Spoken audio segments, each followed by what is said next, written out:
walls, close quick. The blood in the air is so thick. Are you ready to die? Or are you ready to quit? Finish him.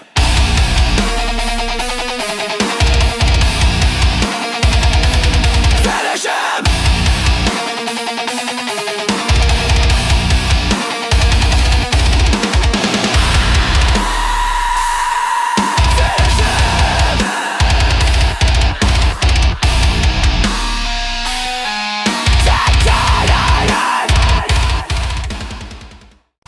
Welcome to Don't Leave to Judges podcast. I'm here with Patty Broken Skull. Patty! Yeah. That's my wrestling intro for sure. I would probably point to the sky for no reason at all. There's no one up there. Guys, top UFC podcast. We're here.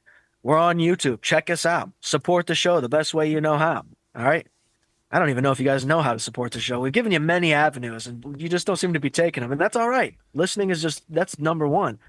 But how long are we going to do this before you show us that it's worth it? Anyways, enough of me groveling and being sad. I'm just kidding. I'm just sad because this fucking card. These last several cards. I don't know if it's just because they're saying that it's a fight night and they keep billing it as a fight night, but for me, they'd have just not been anything worthy. I even went back because me and Sam were playing NBA 2K because, we ball, but we were playing this game while we're watching the UFC fights on Saturday. So we were not paying that much attention. On top of the fact, not so good. So I go back and try to watch. I don't know if Sam did. I went and looked through all the fights. I'm like, I saw all of these and I have no reason to rewatch any of them. So I went ahead and put on the Daniel Hernandez, Chito Vera. I was like, okay, I remember this now. Nothing was happening. Okay, next. This is right around the time that you and I were killing on the game. So, of course, I'm like, right, Cheeto's doing what he does. This guy's doing what he does. Fine. Nothing exciting. And you'll hear it on the TV, too, because they scream their heads off in the fucking arena. Like, knockout, flash knockout. But I don't know. These Paramount cards, aside from what they've been billing as like UFC 320, whatever, have been underwhelming. Yeah. Okay. That first one was great because he set up the money amount, upped it all for the finishes, and it's like people wanted you can tell, watch it. These people they're wanting the finish. They want that money.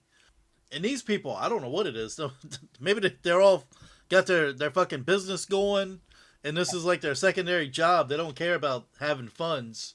They just don't want to get hurt. Exactly. Be able to be booked on the next fucking prelim card, which is, it stinks, man. You're looking for people to be. Again, this just makes you lean more towards that Hoyt or Holt or whatever the fucking guy's name is. Hokit. There we go. Where it's like, he's got something, dude. He's doing his fights well, too. I mean, what can you can't not like it at this point where everything else is so goddamn stale. You're like, what, I got to hear John Jones talk about fucking how good it would be to fight X, Y, or Z and then not ever see him fight. And then when he does, he's also still fucking boring. People are like, oh, this guy versus whoever would be good because, when I saw his last fight, you're like, what do you mean? When he choked out Cyril Gane? That's the one that fucking sold you? Yeah. So do you want to go over these fights really quickly? I mean, yeah, fuck yeah. Well, any news? Let's see. Is there any news? What I got? Let's see. I saw something about Sean Strickland once again beating up somebody in the fucking influencer ring. This next card's sick as shit. The only news I even seen, and it's so dumb, is the Kill Bill lady is like taking heat online because she posted all these like sexy pictures before her fight, and then in her fight she kind of looked like shit. So she's like, "Of course I had to regain my weight and this and that, and I was bloated." So, but she was all made to fuck up big time in pictures before, of course. Well, I got here that it says help out. Aljamain Sterling is mad about the UFC pay, so there's no negotiating. Maybe he's going somewhere else, and all I gotta say is goodbye. See ya. What do you want me to tell you? Let's see. UFC newcomer booked for debut fight after lengthy suspension. Interesting. Who do you think that is? I'm not clicking on it, but let's just throw some names out there. It's better to speculate, ain't it? Armin. Oh, did you see that? Armin Sarukian, one of the Sarukians, doing a wrestling match versus the U.S. guy, and he's smacking him in his head wrestling, and they got pissed and they started fighting. It started a fucking like 30-man brawl. Now here's what about this brawl is they were all grapplers. So it's just a bunch of dudes shooting takedowns and then Golly. fucking rolling around on the ground. It's pretty cool to watch. I was like, that's how we need to watch wrestling or jujitsu. You know what I mean? Let's watch fucking 30 guys go at it at once. You choke this guy out, you can double man another guy. You know what I mean? Fucking only chokes and slams. Pretty cool. Outside of that, yeah, let's fucking do this fight card, man. All right. So the first couple of fights on the card, you had some finishes. I was excited. I got all excited for nothing. But this Damian Penis guy, he destroyed Wes Schultz. I mean, he knocked him down early, and he just stayed on top of him, kicked his ass. Yeah. Not bad. What's expected though? This next fight, Eric Silva, Francis Marshall. Silva, he landed a couple spinning kicks, but Marshall, he got a takedown. He got that rear naked, and that was all she wrote. That was a quick first round. I think Francis got in his head a bit the first few. You know what I mean? He was a guy that people were putting a lot of heat on. Like let's push this guy a little bit. And here he came in and dominated. To me, I don't think it was anything this other guy was doing.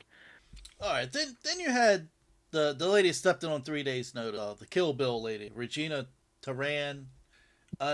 And this fight just went to a decision. She won. I mean, they always had an even amount of striking, but they both stood and traded, which was nice. I did like that, and she had a lot of these like one hand clinch, and then landed uppercut. That I did like. That was pretty sweet. Well, here's what I don't like is like I don't want to say that there was hype behind her per se, but she obviously has the potential to be somebody worthy. And then you're like, come on, man, a fucking decision? Yeah, how do you? I don't know. Maybe the next one, I guess. It was 3 days notice. Sure, of course. So but this has happened to guys as well, where you're like a lot of hype behind him, and he comes in and goes decision his first fight. You're like, okay, well, I guess give him another fight. Maybe next one. I don't. It's tough to keep rooting. You know what I mean? Douglas Silva, DeAndrade, Javier Reyes. Andrade, he landed some power shots, but Reyes, he landed this big right and just finished DeAndrade on the ground. I mean, he hit him a lot of times on the ground, too. Then we have this next fight. And this guy, I don't know why this guy is still, Matina is still in the UFC. He should never even be in this position. They brought the guy in, and DC, one of the announcers had to bring it up. One that was like, oh yeah, we know he's tough because that that fight against O'Malley.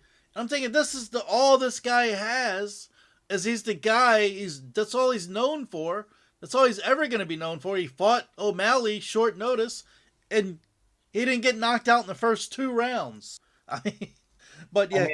Quinones, he beat him up. He manhandled him. He threw him on the ground whenever he wanted to.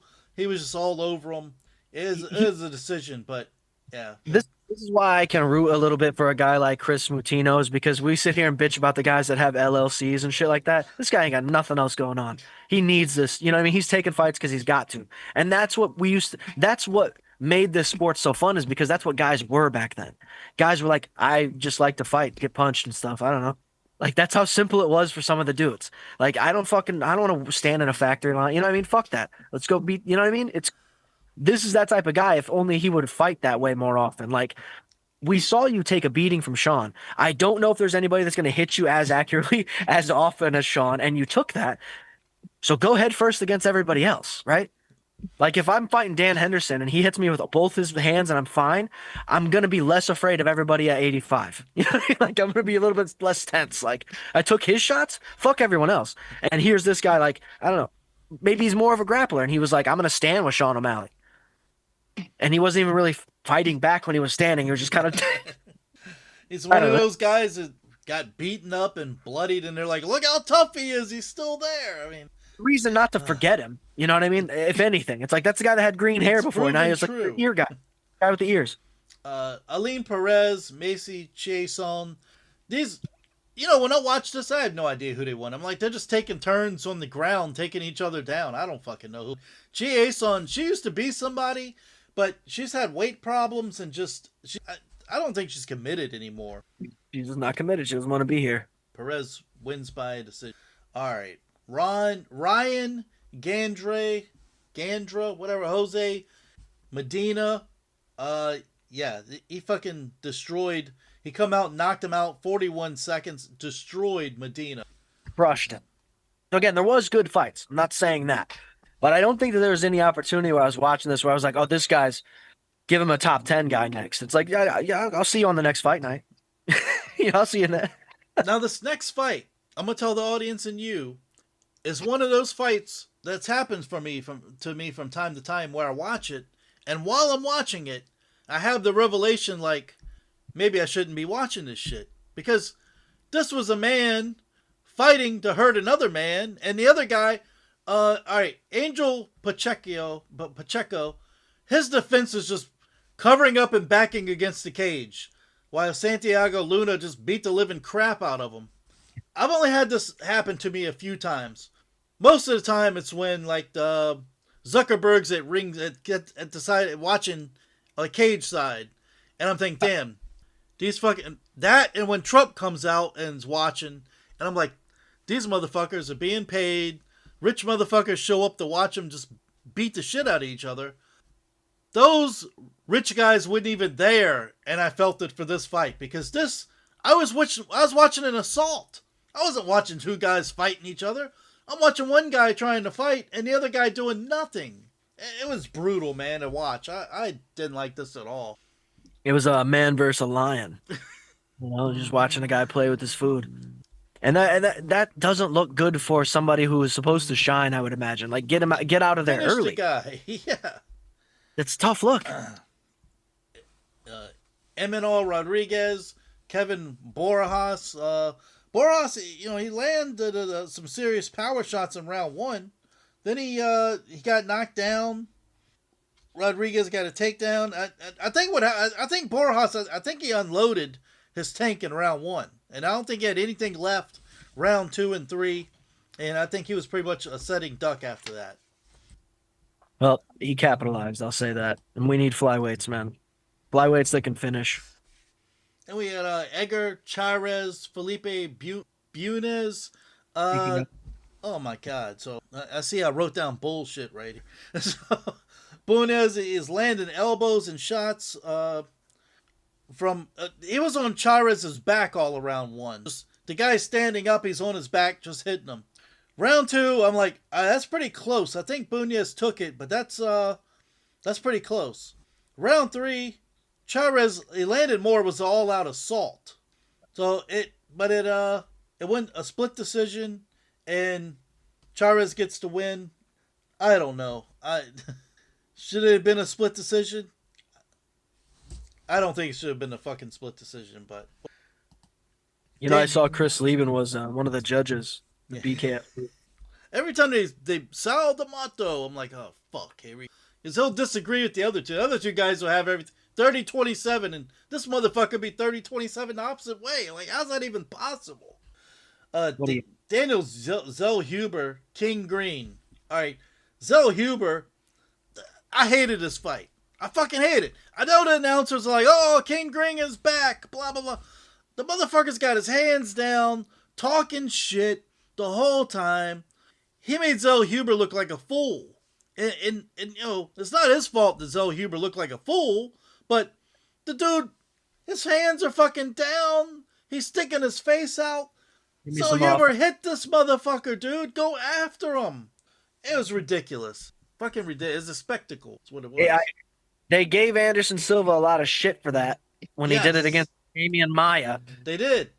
But they didn't say anything when he did it to Forrest Griffin. And here we are. Yeah. We're somebody like who is so low on the card. I mean, I guess this is the fucking main card, but it's still like no one was rooting for. I don't know. Maybe he was a favorite. I don't fucking know. But I don't think anybody was rooting for King Green to go out there and be like, I'm gonna stand here and bob and weave and make it fucking uneventful. Like, oh, cool. I don't think there's a stat for how many strikes. I guess there is. God damn it. Everything I'm saying, I'm finding in my own head that there's an answer for it. I'm like, there's no stat that of the strikes that he missed. And you're like, well, there is actually. It's like all of his punches. God I'm damn going to tell it. you significant strikes. Or actually, all right, I'm going to tell you total strikes, right? King Green landed 100 total strikes. Daniel Zellhuber landed 17. How many did he throw? He threw 78. King Green threw 148. Damn. I mean, the output's there. If they're, who's keeping stats? I don't know. It was a more fun fight, I will say, than maybe even the next one. The next one was just kind of I don't know why I watched it twice. I don't know either because Marlon Vera, I don't know. The man it's got to be woken up. He's first round. He gives up the first round. The first round he doesn't care about. Gone. We already saw it gone too. Even in this fight, just like every round, you're like, all right, every fight he has, first round done. And when that second round came, I'm like, all right, here we go. I got a little excited. I'm like, he looks ready. Something changed, and then it's a fucking same thing. Yep, same thing. Slow start as always, and Martinez had dictated the pace of the fight the whole way, and just moving in and out, in and out. And I will not know this David Martinez the next time he's on a card. I swear to God, I will not remember this dude. He is so unmemorable. It's like, he's 14-1. Where? This is his first fight in the UFC? Like, oh, he beat Chito Vera last time. Now he's fucking main event. Like, did he beat him? Okay. I guess that's still an accomplishment. Brandon Moreno. Lonair Kavanaugh. Huh? What'd you think about this? Moreno, he's in the center, with his head down, just getting pieced up a lot of the time. I don't know. I mean, like he was giving it to him, almost like, here's, you want the torch? Here's yours. Yeah. He grappled with him against the cage at the very end of the fight a bunch. But, yeah, man, I don't know. He just comes out, he's in center. He did hold center. He's got his head down, just getting hit the whole time. I never really look at the stats, because I don't think about it at all. But it says here that Brandon Moreno was 0 for 8 takedowns. 0 for 8, yes, sir. Christ. Well, again, I also do like Kavanaugh. He's great. I think he's a fun personality as well. I think this weight class needs a change. We need some new opponents. I like Joshua Van being the champion, right? I mean, what does he wait for Pantoja now? Like I said, I think that's the only plan is to wait for him, and then, Kavanaugh probably gets the winner of that. Yeah, I mean, I guess it's all right because it's not like Moreno was going to get past Pantoja anyway. Pantoja beat him like early in his career. When he was beating everybody. So I don't know, man. No. Listen, Joshua Van's got the title, right? Yeah, Van's got the title. I'm just saying. Yeah. So why would Moreno skip and fight Pantoja? Wouldn't Pantoja come back and immediately fight Joshua Van? Yeah. I'm just saying in the future, like if Pantoja won the title again, it'd be better to have Loner Kavanaugh facing up with them than Moreno again. Who could Kavanaugh even fight in between Pantoja healing for that title fight? Who's even a fucking option? Because Joshua Van's going to need to take a fight soon. He's going to have to. But Pantoja... Tierra, Manuel Kopp. Oh, that's okay. Yeah. That's Royalville's ranked above him, but Royalville needs to be down further, I think. Yeah. Well... we got some great fights coming up, I think. I think this might be okay. I think this might be a change of pace. I mean, I already know the main event's going to be fucking ridiculous. Okay.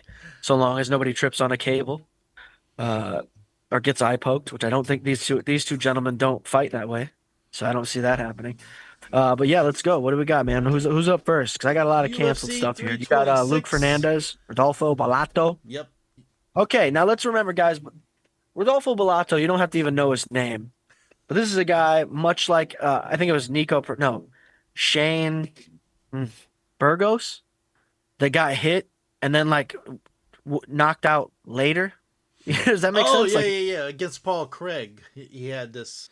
Right. So now he will forever be remembered as that guy to me. Yeah, because otherwise he's just another guy with a face. What do you got? Luke Fernandez, light heavyweights, man. Yeah, you know what? Here's what I'm going to skip straight to the end because I got pretty much what you're saying. I'm like, he had a fight against Paul Craig. The fight was cursed because it was rescheduled like 4 times. Then when the fight took place, Craig kicked him illegal up kick. Bellato was on his knee. He was out cold, and then he woke up scrambling. It was not a good look, man. I think he really got fucked up big time. And after they lost a decision against Navajo Sterling, I think Fernandez knocks him out, man. I'm not so sure he's ever even. He might not recover his whole career from that. We'll find out in about 15 years. You remember that guy Rodolfo? I don't know the name. No, the guy that took the fucking up kick. Oh yeah, that guy. yeah, man. He's eating through a straw. He's 37.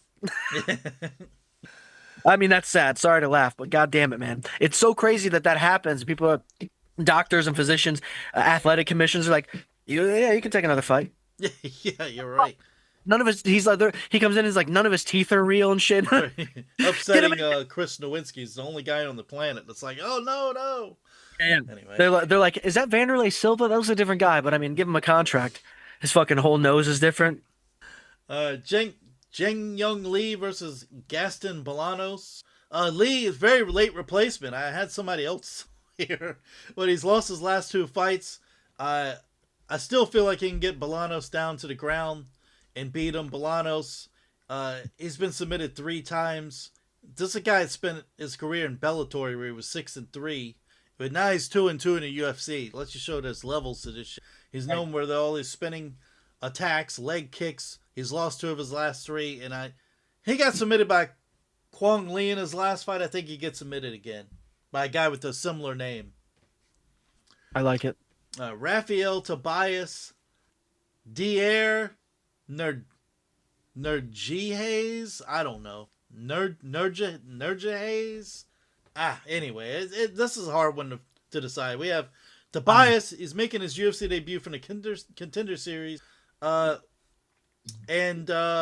Dier, who won on the Contender Series, but now he's 0-2 in the UFC. Tobias is only 22. He's 14-1, 5 KO 6 sub wins. In his only loss, he was knocked out by a guy who's now 4-3. So I think he's probably going to try to get this thing to the ground. Dier is 10-2, 6 KO 2 sub wins. He's been submitted twice. He's lost by a Kimura and Ezekiel choke in both of his UFC fights. So who knows? But Tobias, I'm thinking, takes him to the ground. No problem. Yeah, I mean, I was listening to everything you were saying, kind of, but I was just still trying to figure out this man's last name.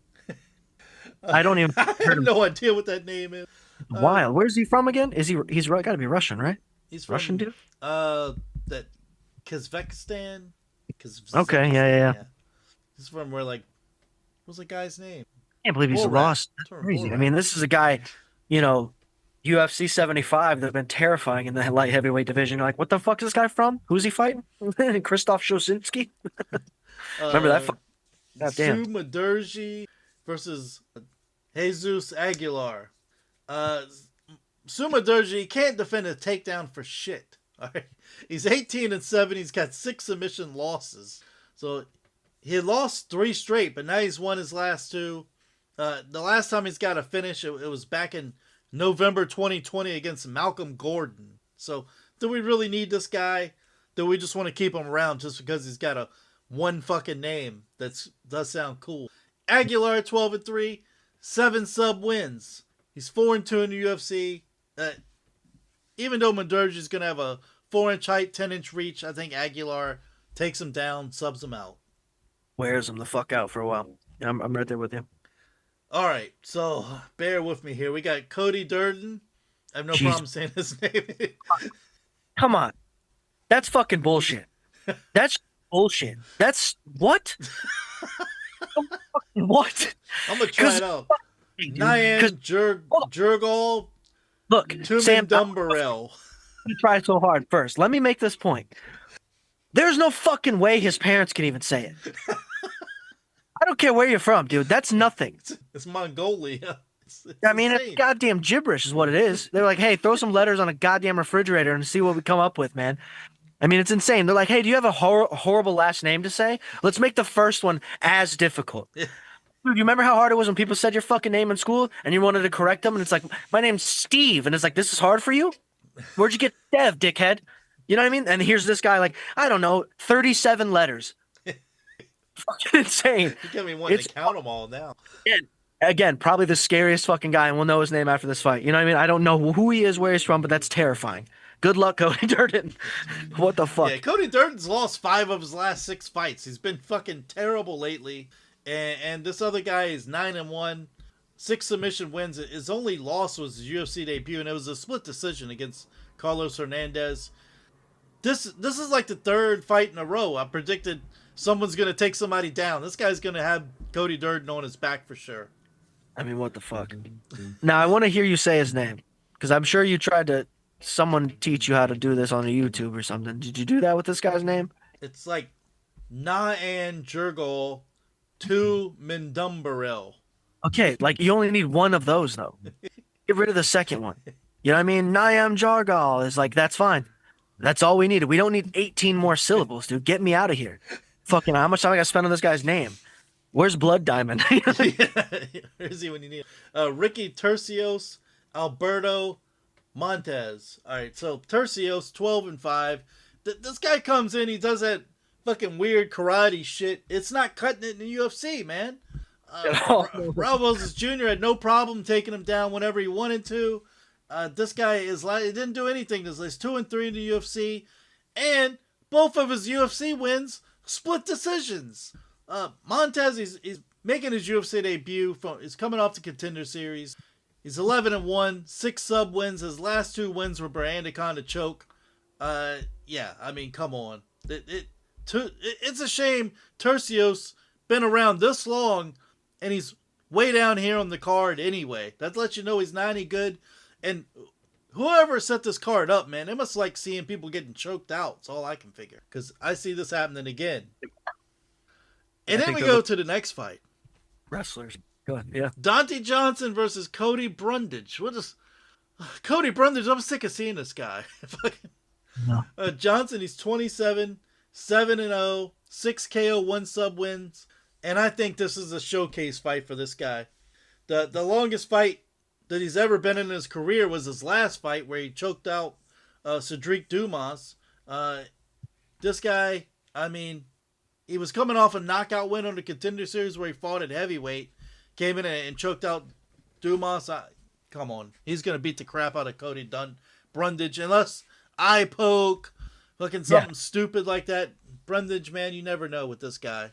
Karate chop. I don't think you can karate chop, dude. Pretty sure that's a rule. I'm pretty sure, dude. I'm pretty sure. That's the thing, though. Nobody really knows until somebody tries it. You know what I mean? You don't really find out. Like, what is that kick that John Jones does to the fucking knee? That sideways kick to the knee? Fuck that. That hurts just thinking about it. I know. You're like, that's illegal? Fuck you, dude. I'm not doing it. Michel Pereira can come in and smack people in the face. Some be able to karate chop. Sure. Fucking right to the forehead. Karate chop a dude, poke him. I mean, eye pokes should be kind of legal, too. Because you would do that in a real fight. You know what I mean? I poke a dude in the eye. Fucking what? Now, remember, it's from what is it? That Jim Carrey movie where he's like, "How are you gonna fight with one friggin' eye? You take out the man's eye early." Cody Garbrandt, way down here on the card, versus Long Xiao or Xiao Long, depending on whatever website you go to. Garbrandt, we all know the story. 14-7. He either 11 KO wins, 4 KO losses. There was a span where he lost 5 or 6 fights. We thought that it was over for this guy. His chin was not holding up. Then he won 2 in a row, and now he's lost his last 2. We've only seen him once a year for the past 5 years. Long, he's 27. He's 27-9, 5 KO, 9 sub wins. He's been knocked out 3 times. I'm gonna give you a little bit more about Cody Garbrandt. A reason to like this kid. All right, to root for him at least. Not only was it crazy for him to get that championship as early as he did and go on the streak that he did, but do you remember the Ultimate Fighter when Conor McGregor was yapping to those fuckers and Cody Garbrandt was like, he won't, but I will? Like, he got in Conor's face and he's a littler guy. He was like, yeah, dude, actually. And that was when I didn't like Conor. Like, fuck that Irish prick. Like, what a dickhead. And then you're like, all right, fucking Cody Garbrandt's going to, I would like to see it. I wouldn't, you know what I mean? And that's the Cody Garbrandt that you get sometimes, the guy who's absolutely fearless, and sometimes that puts him in horrible danger against a guy, because there's too much tape out there where you can see what Cody does. And when you know that that's what he wants you to be in that position, Dominic Cruz is going to beat him next time. You know what I mean? Like that type of shit. Because it's like, it's too obvious now what you're doing. I'm thinking he's got a chance to knock this Long guy out. Long, I'm not going to not root for him, man. He's been knocked out 3 times, but even though he's got 9 submission wins, every fight we've seen him in, going back to the Contender Series, he kept the fight standing up. So, well, all right. There's a guy to do that to. Unlike oh my God. This is a rematch. Fuck. Gregory Rodriguez, Bruno Ferreira. This is a rematch from January 2023 where Ferreira, he won with a first round knockout. RoboCop was landing. He had his hands down, firing away, showing no fucking respect at all. He didn't take this guy seriously. He landed a 1-2, and then Ferreira reared back and just fucking let loose with a big right and knocked him out. So that was Bruno Ferreira's debut in the UFC. I love it. So I don't think he took him seriously. But since then, RoboCop has won 5 of his last 6, and lucky for us, these guys like to finish fights. So What's Ferreira's won a couple in a row, right?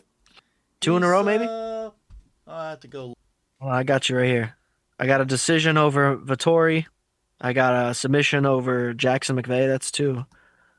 He lost to Magomedov, but he beat. Yeah, it's 4-1, 4 of his last 5. Okay. That's healthy. He's won 4 straight. Yeah, and only one of his fights has ever been to a decision. Right. So these guys are sort of at the same exact position. I say that and watch her have a fucking. This is gonna be a fun fight or something.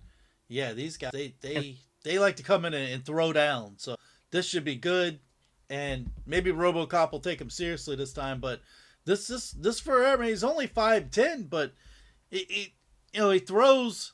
He can throw from the pocket. So. Yeah, a man with no neck is terrifying. All right, look at these records on these. Drew Dober, Michael Johnson. Dober 37, he's 28-15. Johnson is 24-19. Dober, he's lost 4 of his last 6. And of course he's always loaded with power. He's 37, Johnson's 39. See, this would be good if we had that old timer league. We bring these 2 guys in. Yeah. Or people with Alzheimer's, they forget where they are. And Johnson, he's 20, even though he's 24-19, that's with him winning his last 3 fights. Odd time to choose to do it in your career. Dober, he needs to end this with a quick knockout because I think, in my opinion, the longer this fight goes on, the better for Johnson. That's when, he's good at surviving an onslaught, and then he turns the cardio up, and then this guy seems to be more powerful as the fights go on. Michael Johnson's always been a fight IQ type of guy. He's always been sort of a smart fighter. He hasn't been super flashy on purpose, but when it's happened, it's goddamn flashy as all hell. But Drew Dober's one of those guys that can take a fucking beating. You know what I mean? So it's going to make this fight long, as we probably can expect. Unless Drew can get lucky. And I don't know. Mike's on something else now. He's got that TRT happening. He's on that Joe Rogan diet, hitting the cold plunge. Listening to Kill Tony. Rob Font, Raul Rosas Jr. So this is going to be a good test for Rosas Jr. Font, he's 38. I mean, is this a passing the torch? I don't know. I mean, he's a very experienced vet. He's coming off that decision loss against David Martinez. I know everyone's thinking, who the hell is David Martinez? I've already forgotten. Rosas Jr. is only 21. The ugliest looking 21-year-old. So what do you think, man? Do you think of course his game plan is going to try to take Rob Font down. So do you think he'll have success doing that? I think if he wants to show off, he tries to stand with them. I think he wants to make a point, he stands with them. Is he willing to do that? Because we've seen him get some KOs, man, and I don't know. It'd be better for him, I think, if he tries to stand. If he goes out there and just plays it safe, you're just going to get another Rob Font in your next fight. Yeah. Well, here's what I wrote. I said, Rob isn't the easiest to take to the ground. I think he'll be grappling him against the cage all fight. We'll see. Hopefully he will stand with him. That'd be nice to see. Take a risk. All right. Caio Borralho. No, I think it's Barao, right? All that shit's silent. Rainer de Ritter. These guys both coming off losses, if I'm not mistaken. Yeah, it's 2 guys who were on their way to a title until their last fights. Yep. Love it. So Caio 17-2. It seems like the UFC just loves this guy. I remember he came on the Contender Series and he looked okay, and they brought him back and they just up-talked him so much. And I know that's going a ways back away, but I just remember back then, like, what did they see in this guy? It made no sense. And now he's looking flashy. He's looking okay. He does all right. Fighting nerds. Took a second, but once you learn his name, you learn it for a reason. It's like, okay, because he's doing things that are memorable. He's winning fights. That's why it's memorable to know that he even lost his last one, because you're like, well, that's surprising. So this is an interesting matchup. To me, this is like, which guy actually wants it more? Because I feel like there's a lot of fighters today, and we saw this in the last several cards, that only do this sport as if it's just like entertainment rather than it actually being a sport and winning a title meaning something or being a champion meaning something. So does it mean something to De Ritter? He's been a champion in every other fucking organization that exists. Does it mean something to Cal? Does he want to be that you know the head of the stable known as Fighting Nerds, being the first champion? Yeah, John Silva's not getting it done. You know what I'm saying? So is he? Because he's also been his fights that he's won have been incredible. He's worth not calling him free spirit. You know what I mean? Like, Yeah. but the Ritter's a I guy didn't that's even say that. So there you go. So that's how much he's earned our respect. exactly. Now, De Ritter here is again a former champion, kickboxer, right? If I'm not Yeah. mistaken, but he's got good grappling. Is he? He's a kickboxer, right? I feel Yeah, like that's he he was, did and he earned our respect with Bo Nickel. We right. don't have to hear about Bo Nickel anymore after that fight. Now, that's why I think it realistically boils down to who wants it more. This would be, Barrow's essentially his first championship, at least in the UFC that I'm aware of. Outside of the UFC, I don't know. But getting to that title shot, De Ritter and him both being almost there and then it being cut short, who's going to come in here and say, "You're not going to stop me. I'm going," you know what I mean? The, you know, That's what I who's hungrier? yeah, and I don't think that's the Ritter. I hate to say it because I like the guy. Yes. I can't help but to lean towards Barrow. I can't. It's the Ritter. He tore up Bo Nickel, and then against Robert Whitaker, he Right. won the fight. It was a split decision. He won. I didn't think it should have been a split decision, but I also understand why. But he took a lot of shots in that fight that was unnecessary, and he'll take a lot of shots. And in his last fight, Brendan Allen, fucking, I mean, he destroyed him. I think he broke his will on the ground. I think he kind of, he could hardly stand up. His corner like threw in the towel. So I'm not so sure he's got it in him. I think they've done this a lot in the UFC where they bring in these former champions that have sort of run the gamut. They're basically done. They're at the end of it. Glover Teixeira was one of those guys who sort of reversed it eventually. But I mean, De Ritter, how many belts did he have? 4? Like why would he even care? You know what I mean? It's just like, yeah, I'm still just that guy. You'll know who I am regardless of being an actual champion or what have you. But he's a tough fight, I think, for everybody. I just don't think I think Cal's standing with him is my prediction. I think he wants to beat him up on the feet. I think he wants to do something flashy. And I think he's willing to do it against De Ritter because of his last fight. And the Ritter, he'll take some punishment. Yeah, that's what I'm Fights saying. he won. He'll just take the shots for what? Like, what are you doing, dude? Put your fucking hands up. Aren't you? I don't know. I guess kickboxers aren't. Whatever.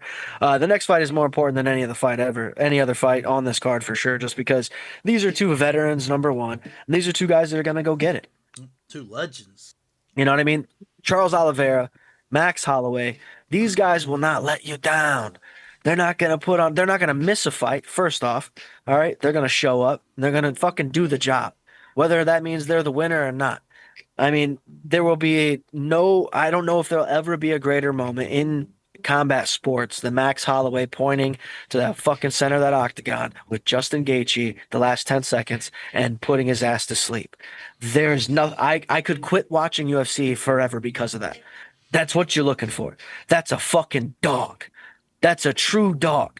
He showed you right there that this is I do this. I really fucking do this. And that's what like a guy like Soriano, you know what I mean? Being a younger Hawaiian guy, beating guys like Euros Medic the way that he did and doing what he's doing, just being able to be good everywhere is so and the Hawaiians are known for this. That fighting spirit really does live true. And Max Holloway is the king of that shit. And BJ Penn started it, if I'm not wrong, right?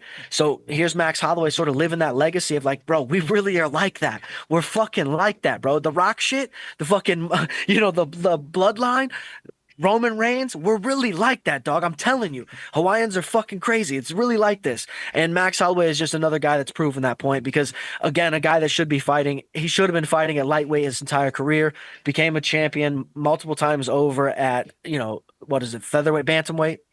And he's doing his thing, man. I think this is just him having fun. I think much like Marab, the championship run that he had was a lot of fun for him. I think Max Holloway doesn't really care about going up or down. I think he just wants to get in there and fucking whoop some ass, dude, and put on a show. He's Stone Cold Steve Austin, bro. Well, he's won 4 of his last 5. I mean, is an absolute legend. And, to be 27-8, he's only been finished 2 times. Knocked out once and submitted once. That's it. It's incredible how long he's been fighting at this level, and his chin's held up as it has. And Oliveira, he's been in UFC since 2010. You know, he's been in 47 fights. Only 6 of those fights have gone to a decision. So he's been alternating wins and losses since 22. And I'm not so sure he still has the speed to keep up with Halloway. Yeah, I think you're right. I think Charles has to show Max a lot of different shit early. I think he can't be waiting. I think he's got to fake takedowns. I think he's got to do leg kicks. I think he's got to throw body shots because Max is going to be on the pressure. He's going to be on the front foot. And he's going to be in your face. I agree 100%. Charles is known to back against the cage and then run out like he's running away and then trip also in those moments. He's caught himself slip, right? I think that's where Max capitalizes. I think he puts him against the fence and he makes him scared. He'll jump all over him if that happens. Say what? And he'll jump all over him if that happens. He's going to hit him with 100 body shots as soon as he backs him I against was thinking the cage. very much vintage Max. Just like he's hitting a body bag. He's going to be hitting him with those body shots. That's why Max was so good because he wasn't even finishing guys with one punch. He was hitting you 1,000 times like a fucking, Tekken combination of some sort. And you're like, I can't get away. If I go left, he's still there. If I go right, he's still there because he's long as shit. He's like 6 foot. You know what I mean? So even for that weight class, he was always going to have a little bit of an advantage. He knew what he was doing, and by God, it worked, and it's still working. I mean, he's still the BMF champ, if I'm not mistaken. I believe that Gaethje fight was BMF champ. Is this the BMF title? It just says main event for me. I don't know. But even if it is BMF, not BMF, I mean, Max Holloway is BMF in my book for the rest of eternity. I don't know if there's ever going to be anybody that does it better. I think he will. The only somebody that could ever do it better than Max Holloway is somebody that's coming up right behind Max Holloway. Yeah, and this is for that symbolic BMF champ. Right. Okay. Well, I love the card, man. I think this is a great episode of our podcast, and everybody should subscribe, on YouTube for sure. Judges MMA. Check out dubby.gg. That's DUBBY.gg. Promo code Judges, 10% off your new energy drink in a packet. It's for on the go, man. You don't have to think about stopping at that dingy gas station. Those places are terrifying as it is. Yeah, man. What else? The Crawl Space on Patreon, Comedy Crawl Space on YouTube. Tectonic Cult is where all the music stuff is, man. I haven't posted in a while because I've got a lot of shit, but I also haven't screamed in a while, so it is what it is. But subscribe, all that shit, and we'll see you.